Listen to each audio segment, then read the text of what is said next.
Kutu pengkor, buka codet, tidak tahu malu. Sudah dikasih izin melihat, malah kau dekati juga. Guru, Kurang ajar. guru, Kenapa kalian siksa orang tua yang sudah jompo begini? Pendekar apa kalian? Pria Mitra, kamu juga ikut-ikutan.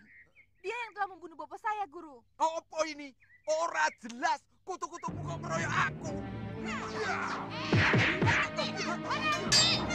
Walah, Edan! Dasar kutu-kutu kurap!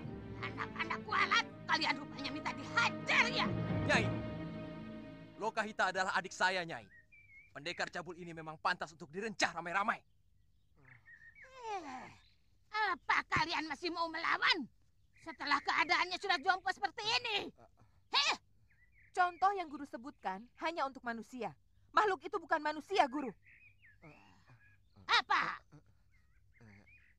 Musuh kalian sudah tidak berdaya. Apa kalian masih mau membunuh juga? Manusiakah namanya yang tega membunuh sahabatnya sendiri? Dan mau mencoba memperkosa putra-putri sahabatnya itu? Manusiakah dia yang dengan kejam memperkosa gadis-gadis suci? Dia ingin membunuh saya, guru. Dia pernah mengintip saya waktu saya sedang berburu di hutan. Itu tidak benar. Dia ingin membalas dendam karena dulu pernah dikalahkan Biung Nila Saroya. Bohong. Kalau aku ingin membunuhmu, itu mudah sekali. Aku punya sumpit beracun. Buktinya kamu mengintip gerak-gerikku. Wirat anakku. Aku ingin memelukmu, nak. Kamu adalah titisanku. Sejahat apapun, kamu tetap titisanku. Waktu itu, dalam keadaan tertotok urat saraf geraknya, biungmu, aku perkosa. Aku ini memang benar-benar binatang yang patut kalian bunuh. Tapi tolonglah aku, Wirat. Akuilah aku. Bahwa aku ini bopomu. Tidak! Tidak!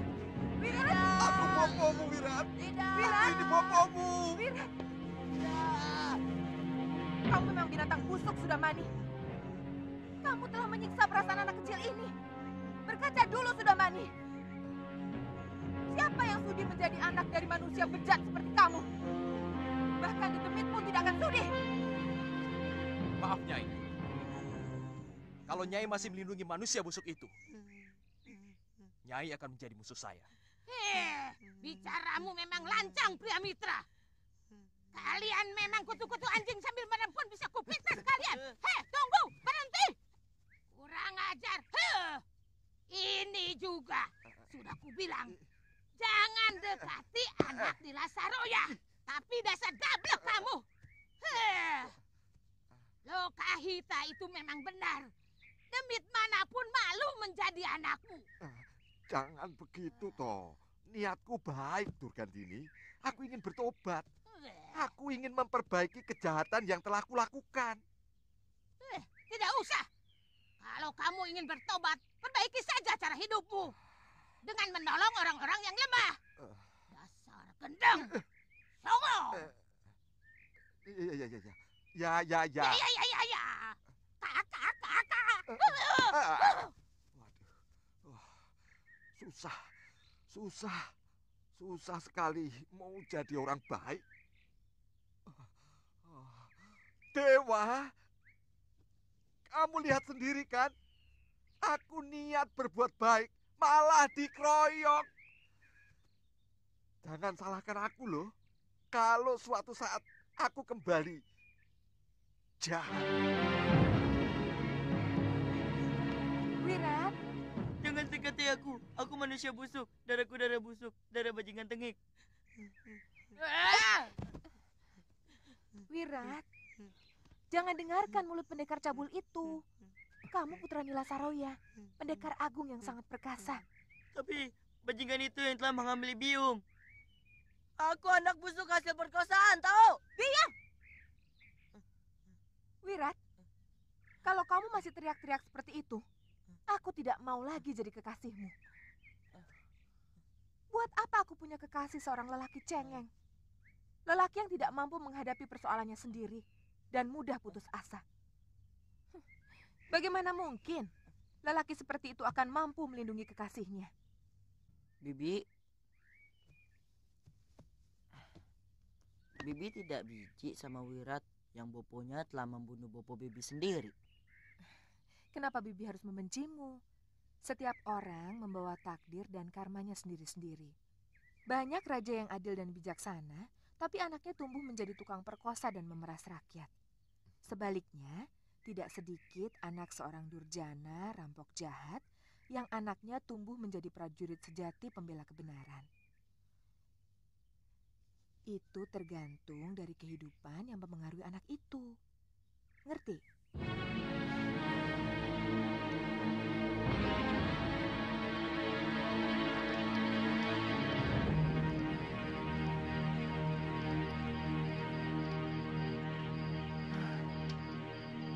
Anak ini kelihatannya sangat terpukul sekali. Iya, Kang. Sebuah kenyataan yang sangat menyakitkan. Manusia yang paling dibenci biungnya Nila Saroya adalah boponya sendiri. Sudah Mani. Apalagi Nila Saroya sengaja mengajak Wirat menyaksikan pembunuhan boponya sendiri.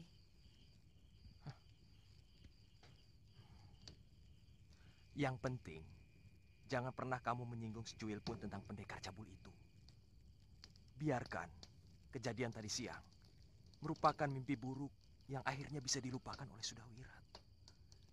Iya, mudah-mudahan, Kang.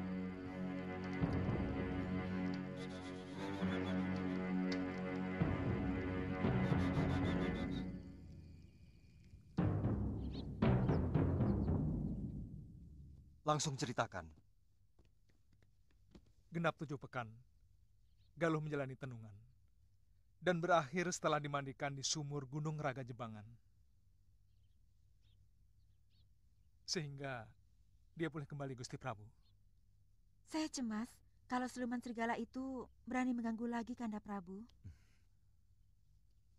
Sampai saat ini, belum ada tanda-tanda ke arah sana. Kakang Batik Madrim sampai saat ini masih ikut meronda di Kedaton. Siluman itu memang sangat sakti.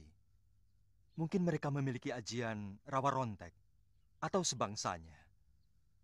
Mungkin serigala jantan yang mengaku sebagai bapaknya itu yang menghidupkan mereka kembali. Memang sebaiknya, terutama keputraan Gusti Dewi harus dijaga lebih ketat.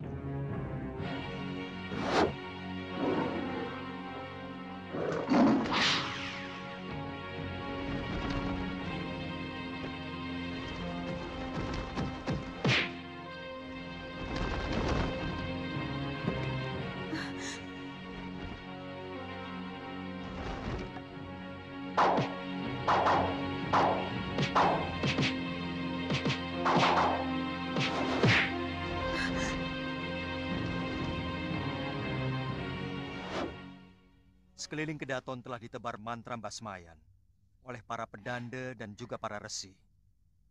Sehingga siapapun yang punya niat jahat di kawasan Kedaton, dia akan terbakar menjadi abu. Saya minta Dinda Galuh Parawati untuk sementara menemani saya di Keputren. Terus terang, kejadian penculikan yang lalu masih sering menimbulkan ketakutan dalam diri saya. Hamba bersedia, Gusti. Tapi kalau siluman-siluman itu berhasil ditumpas, hamba mohon dibebaskan untuk melakukan pengembaraan lagi bersama Kakang Suliwa.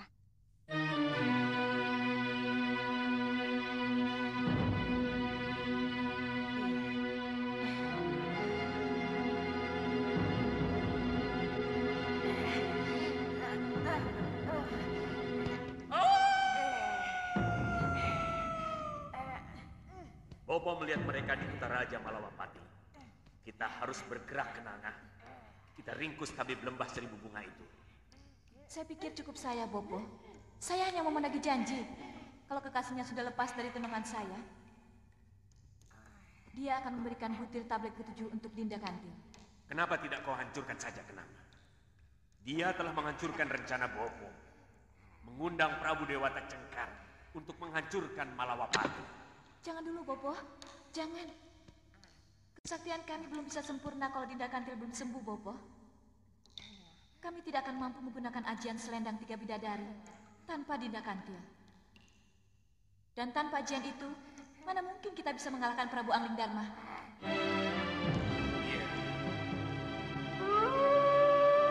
Bagaimana, Tuan?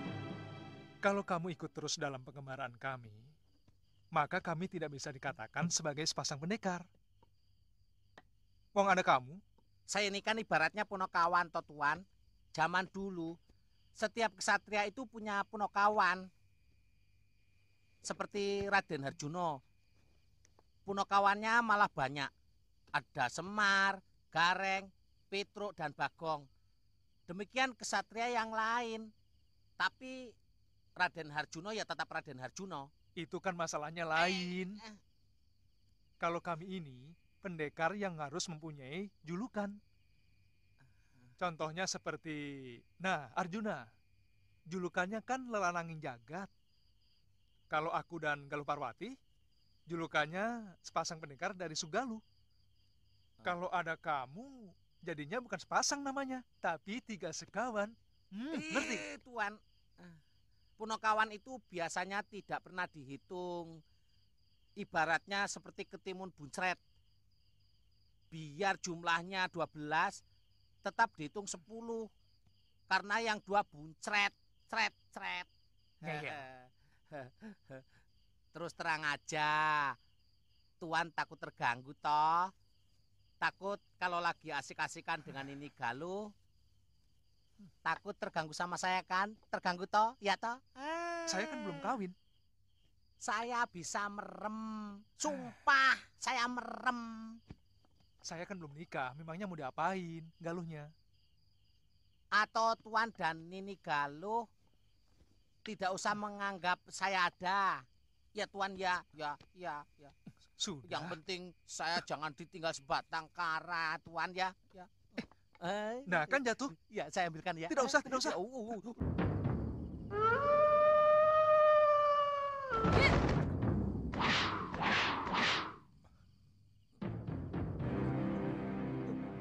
Siapa dia?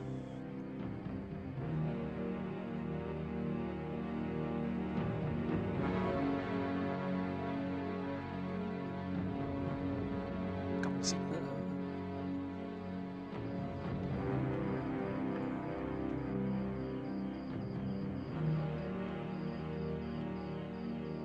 Kekasihmu sudah terbebas dari tenunganku, Suliwah. Sekarang berikan butir tablet ke-7 untuk menyembuhkan adikku.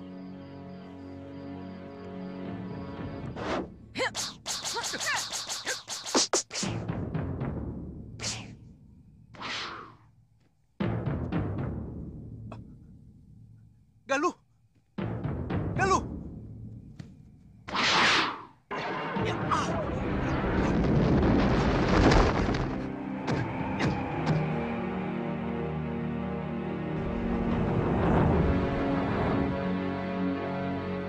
Kalian memang binatang. Suliwah, hanya aku yang bisa membebaskan kekasihmu dari tenunganku.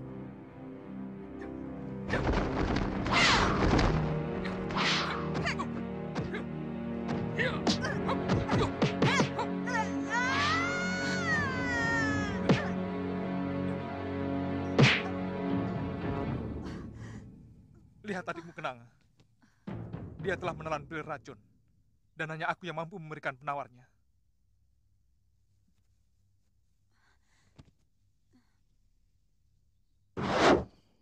Kalau aku tidak mau,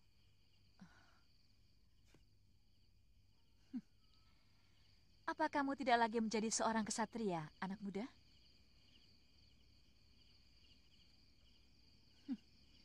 Menyalahi janji bukan sifat seorang pendekar.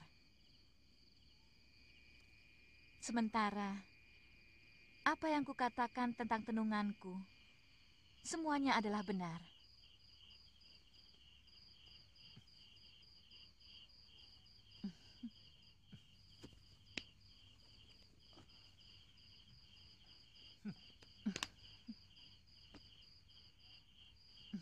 Tawaranku masih tetap berlaku, Sliwa. Aku masih tetap ingin mengajakmu mengarungi samudra kenikmatan yang belum pernah kamu rasakan sebelumnya. Tunggu lain waktu. Hiya!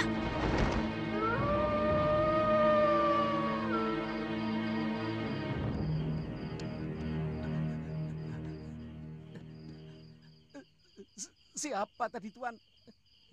Siluman serigala yang telah menenung Galuh Parwati. Tuan, tunggu.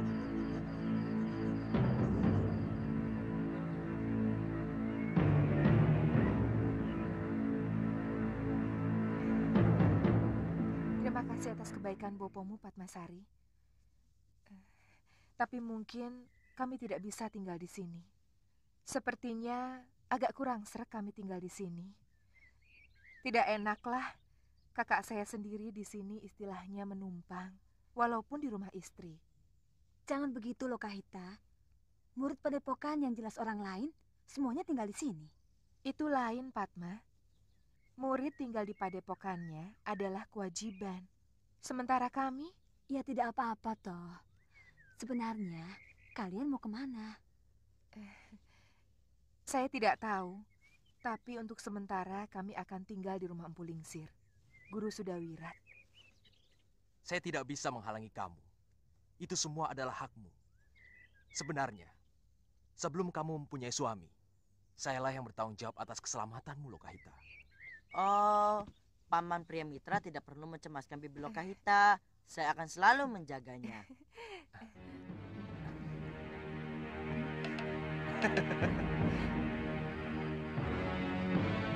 Sejak kamu minta izin ikut Suliwa ke Pulau Jawa, kamu tega meninggalkan orang tua jompo yang sudah hampir mati, terkapar sendirian.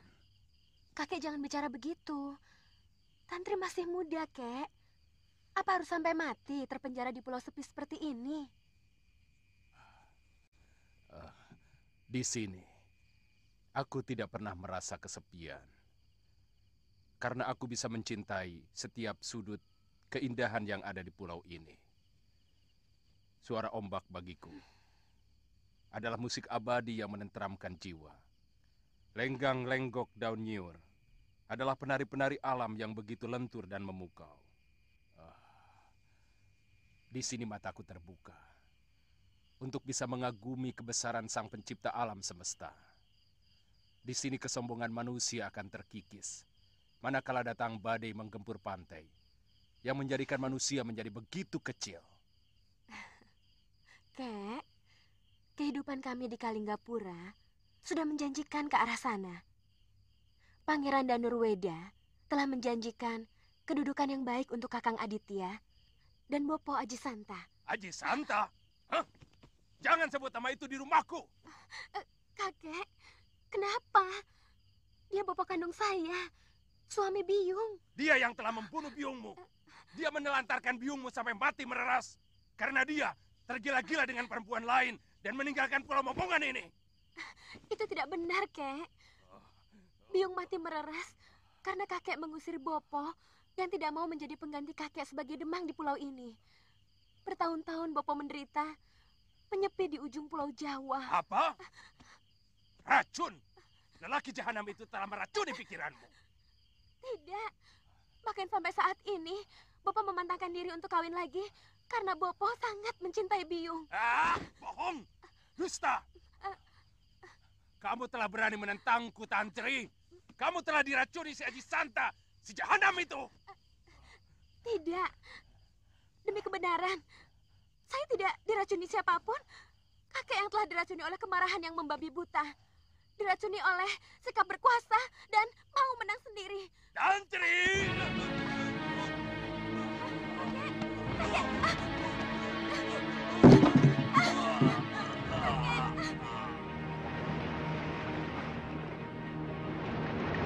Mestinya kamu tidak perlu menentang Ki Demang dengan keras begitu, Tantri. Ki Demang sangat kaget melihat cucu yang dulu sangat penurut dan selalu mengiyakan kemauannya. Tiba-tiba berontak, bahkan membela orang yang dianggap musuhnya, yaitu bopomu. Kakek harus menghadapi kenyataan yang sebenarnya, Kakang. Sudah terlalu lama dia merasa paling benar, paling berkuasa. Karena tidak ada satu orang pun yang berani menentangnya. Beliau harus mulai menyadari kesalahannya, Kakang. Beliau... Mungkin pendapatmu benar, Tantri, tapi tidak disampaikan dengan cara bijaksana. Kebenaran yang disampaikan dengan keras bisa memberi kesan tidak benar. Kebenaran akan terasa benar kalau disampaikan dengan kasih sayang.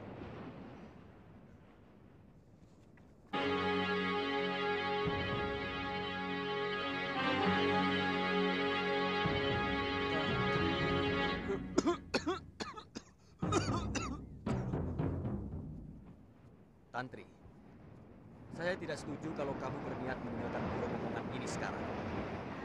Kenapa, Kakang? Karena itu akan sangat buruk sekali bagi kesehatan Ki Demang Kalapati.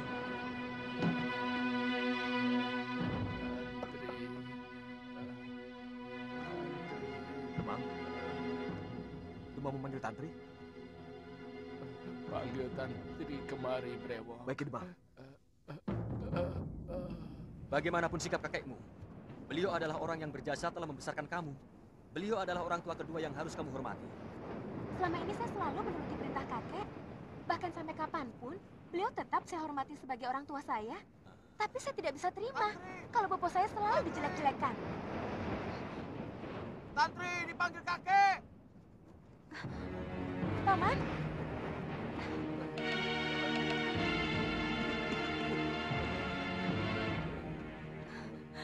Kek, kakek. Tantri. Maafkan Tantri, Kek. Kamu tidak bersalah, Tantri. Kakek yang bersalah. Apa yang kamu katakan semuanya benar. Memang kakek yang mengusir bapakmu. Karena dia tidak mau meneruskan kedudukan kakek sebagai Demang di sini. Dan itu yang menyebabkan kematian biungmu. Biungmu tidak kuizinkan keluar dari pulau ini. Meski dia menangis, memohon kemurahan hati kakek untuk menemui Aji Santa yang sangat dia cintai. Dia merasa tertekan dan akhirnya meninggal dengan penuh penderitaan setelah melahirkan kamu. Maafkan Kak Kendu. Semua telah terjadi, Kek. Tidak ada seorang pun yang dapat merubah garis nasib. Itulah yang sudah tergurat dalam kehidupan Biung, Bopo, dan Tantri sendiri. Kakek tidak mau lagi mengulang kesalahan yang sama. Kakek tidak mau melarangmu kemanapun kamu pergi. Kakek. Satu pertanyaan kakek. Benar kamu tidak mau jadi Demang di sini?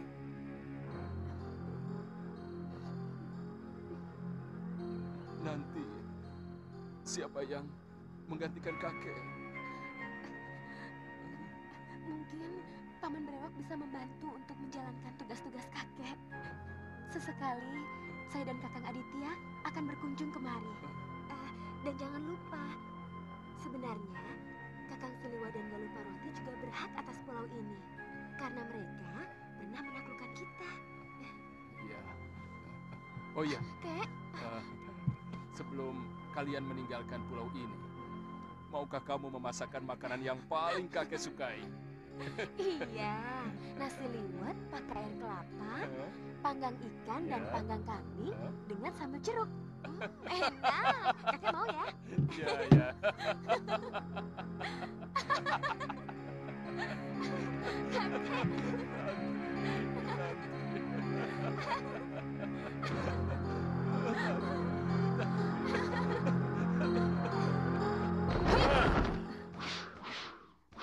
Kita langsung masuk ke Kutaraja dan kita obrak-abrik kedaton si Angling Dharma. Iya, anakku. Bopo.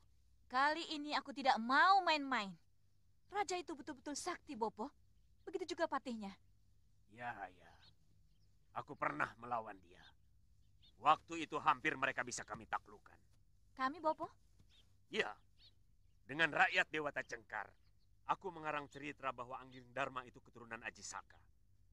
Keturunan Ajisaka itulah yang telah menceburkan Prabu Dewata Cengkar ke Laut Kidul. Dan mengusir seluruh rakyat Medang Kamulan dari bumi Jawa. Hampir saja mereka semua kami hancurkan. Karena kaum Kalidama itu memiliki ajaran patirasa dan mampu menembus alam maya.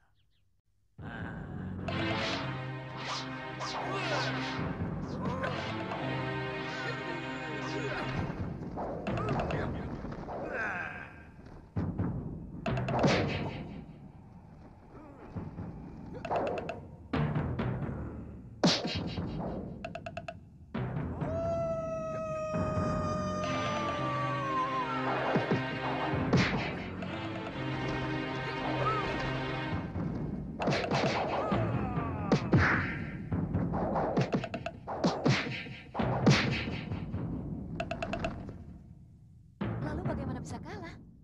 Ada yang melakukan tipu daya kepada mereka dengan sihir. Dia memunculkan sosok Prabu Dewata Cengkar dan memasukkan kembali makhluk bodoh itu ke liang maya, lalu menguncinya. Bopo sudah pernah melawan Prabu Angling Dharma dan patihnya. Itu artinya Bopo sudah tahu kehebatan kesaktian mereka. Iya. Ya. Tapi kali ini kita harus menang kenanga. Kalau kita satukan semua kekuatan kita, aku yakin itu. Kita kuasai Malawapati. Dan kita jadikan negeri itu menjadi negeri siluman. Ayo. Bopo, tunggu sebentar, Bopo. Kekuatan ilmu kita adalah ilmu tenung, Bopo. Iya, Bopo. Kalau kita harus mengadu ilmu kanuragan, kita tidak akan pernah unggul, Bopo.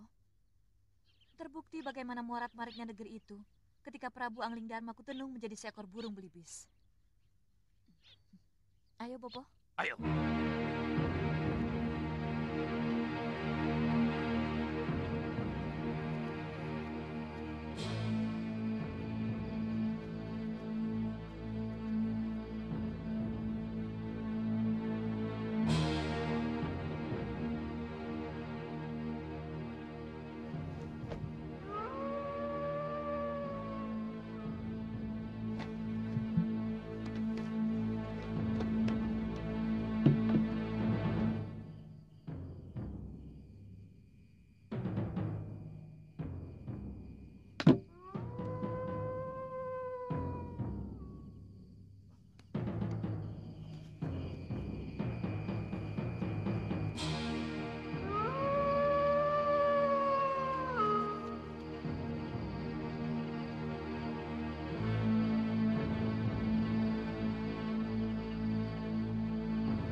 Siluman itu datang lagi, Kakang.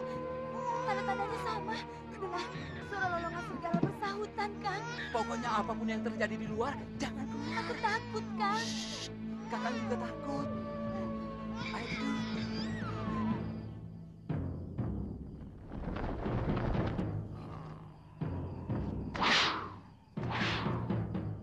Hei, berhenti!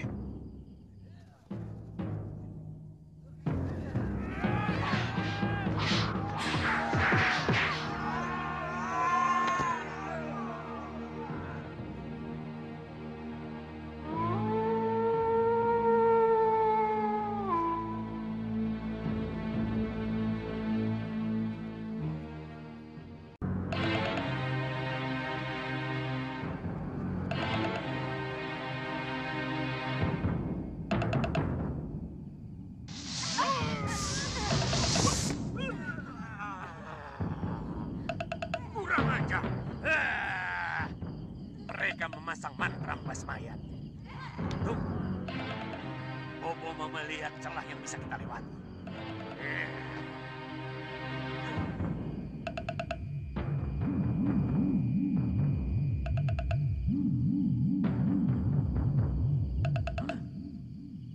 Celaka. Hampir sekeliling cemok istana dipagari dengan mantra basmaya. Bahkan dewa pun akan sulit menembus pagar mantra ini yang mampu menghanguskan siapa saja. Bopo, bagaimana dengan prajurit yang keluar masuk? Kehebatan mantram itu hanya bisa ditujukan untuk musuh atau orang yang berniat jahat kepada Kedaton. Lalu bagaimana, Bopo? Kita kembali. Kita coba sekali lagi. Mungkin dengan kecepatan yang lebih dari yang tadi. Pusatkan pikiran kalian untuk bisa melesat 100 kali lebih cepat.